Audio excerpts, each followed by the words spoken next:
Why do you need two wheelbarrows? Thought I was going to get some help, but now I think I deserve an orange break because nobody's helping me. I've planted every single tree myself, 40 trees. Now I'm putting one load of this mulch around each tree and giving them water as well, just to get them settled into their new home. And then I'm going to give them a prune. Just go around, just double check each tree, prune them if they need pruning, and then leave them. You know, most people would choose to relax in that hammock behind you there, not sat on a pile of wood chip. Now this, until I finish this orange, that's the length of my break. After I've done one more load, I might have another orange, sit down again. That hammock is really good to sit in. It's really one of them features in the property I absolutely love it. It was done by the previous owner, Richard. He built that, and I'm not going to take it away. I'm going to keep it. I'm going to maintain it. I might even put a better hammock in, one that's a bit more. In fact, show me that now. Yeah. Yeah, this tree is a Hass avocado tree. I mean, that's one way to buy like abundance. Just buy an established fruit tree already. So if you're looking for a new property, have a tree in mind and see if you can buy it. Then you don't have to wait 20 years for the fruit. But it's also linked up to a massive olive tree. This is a big olive tree. I'm not actually harvested these this year. I should have harvested them and made them our own olive oil. But harvest all your olives and you can rent a mill. Rent the mill to grind it into olive oil. But you need like a certain amount. So next year I'm definitely going to look at that.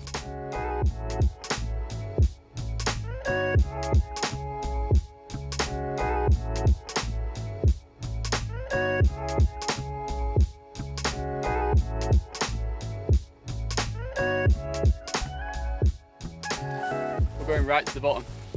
This is going on the walnut tree on the furthest point down there. I don't know how I'm going to get it down there. There's not even a path down here, so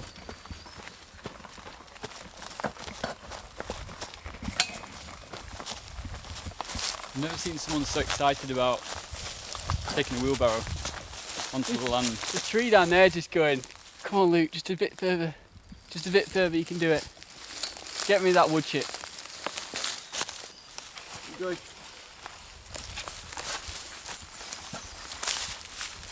If you want to make Luke happy, get him a wheelbarrow for Christmas.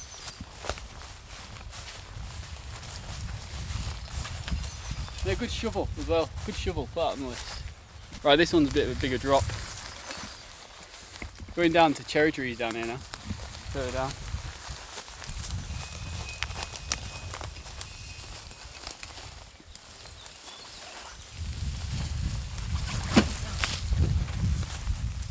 Right. Yeah.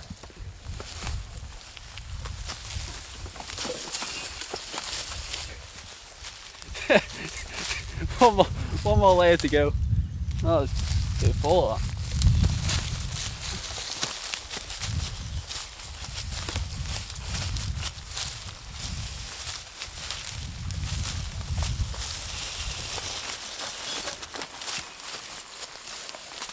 If only this tree knew the length I'm going to get this wood chip on it. This is this is the perimeter fence, but not to the land, to the gardens, because basically, as you can see, it's been reinforced quite a lot by the previous owner, who's got a record of keeping the wild boar out for 3 years. The wild boar always looking for a gap in the fence, especially when I start to grow loads of stuff in here. You might think, oh, that looks good on the other side of there. I'm gonna have to keep my eye on it quite often and reinforce it. But literally just there, on the other side, there's so I'm guessing there is a spring because there's a bit of a puddle just on the surface over there. And that's on the way down to the river. I showed you that on a different video.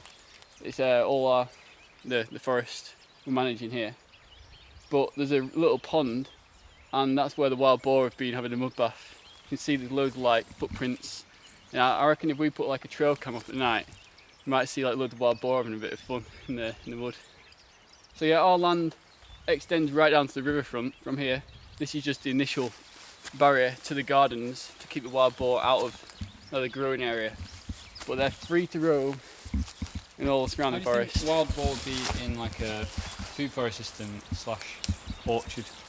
Yeah, well, we've seen our neighbour, who's also an organic grower, has tons of orange trees, lemon trees, he doesn't have any perimeter fencing on his property, and he has wild boar going through the orchards all the time, and they've not done any damage. In fact, it probably helps the ground, help the trees grow.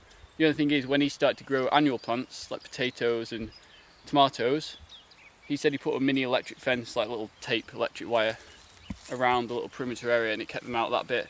But for me, I want to keep them out for a few reasons. One, I don't want them ripping down the walls, because they can literally pull a wall down because they just push big boulders off. So it makes it more work for me to rebuild it. And also, I do like a level ground to walk on. I don't like walking on. If you've seen what wild boar do to the ground, they literally make it like going through craters, literally like craters. And I don't want that here. I reckon a wild boar would take you, Luke. They are big. They're big. In a way, they're not as crazy as you think. But if they get the right idea, they get the wrong idea. I mean, you don't want to get in the way of them. You know? It's interesting though, because all this talk around, I suppose the most I hear it actually is in Australia. They talk about deer, the deer being an invasive species, and you have to cull the population to keep it in order in a human context. Humans have this arrogant look where they think we can control nature better than nature itself. I mean, the only thing I'd say is obviously in an unnatural system.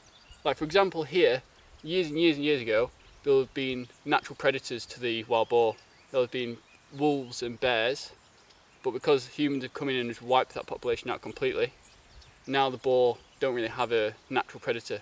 But that does not mean that we should become that predator and start culling them and try and literally create the ideal amount in the population. It's not right. So this is the walnut tree. Again, this has been planted down here for quite a few reasons. One, it's more shaded, naturally wetter, and it doesn't actually like as much sun as some of the other trees on the property. But also, I've noticed, because these reeds here, this could be a sign there's another water source, and I've planted a raspberry cane here.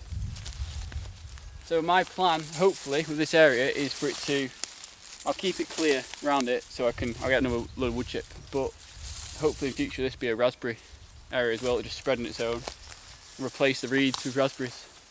That's the plan anyway. Right, got a question for you. Has everyone ever heard of this variety? I'm looking for one. I can't find it, but I know they exist. That's right. A monster tree. This is going to be where I'm going to have my composting. Got a temporary composting thing set up, only temporary. But I was picturing one monster tree that fills that entire space up there. You know, like these, I'm talking big, really big monsters. And So, if it produces fruit, that's a bonus. So you can give me all the varieties, all the trees you can think of in the comments, and I'll select the lucky winner. No, I'm joking, I'm actually going to choose properly myself because this is an important tree. Right. finished? Yeah, they've all been planted, all been covered with a bit of wood chip, you can see. Each one. Every terrace has got trees on them now, apart from one down there which I've left empty on purpose because that's one I'm going to get creative with. Different kind of trees. Maybe some mangoes, that kind of stuff. The next stage is to plant different kinds of non-edible trees and bushes and flowers in between. But at the moment, as you can see, nature is doing most of the work for me. Flowers covering the floor, bees getting to work already. All the pollinating insects, big one here, big bee. Getting to work on all the flowers, and they're really important for the whole system. Like I said, this is really going to be not only like an experiment, but also proof that you can get away with not watering in a Mediterranean climate when you have the right system in place. A lot of people have told me that I'll really struggle to grow fruit trees and trees down here without much water, and my goal is to literally have this maintain itself with no water, just like the surrounding forest, just by having the same principles as nature, like I'm covering like this, and also creating a canopy shade like a natural forest setting. That's why we're planting a lot more non-edible trees to create shade as well in this area. But at the moment I've just got the fruit trees in, so it's going to be very different to the top 3 tiers up there where I'll be growing most of the annual plants and I have more access to water, so that's going to be a bit of a different kind of style garden where I can maintain it and manage it more. But this is going to be a real wild forest full of fruit, which is exactly what a food forest should be. So if you enjoyed the video, make sure you like and subscribe, and I'll see you in the next one.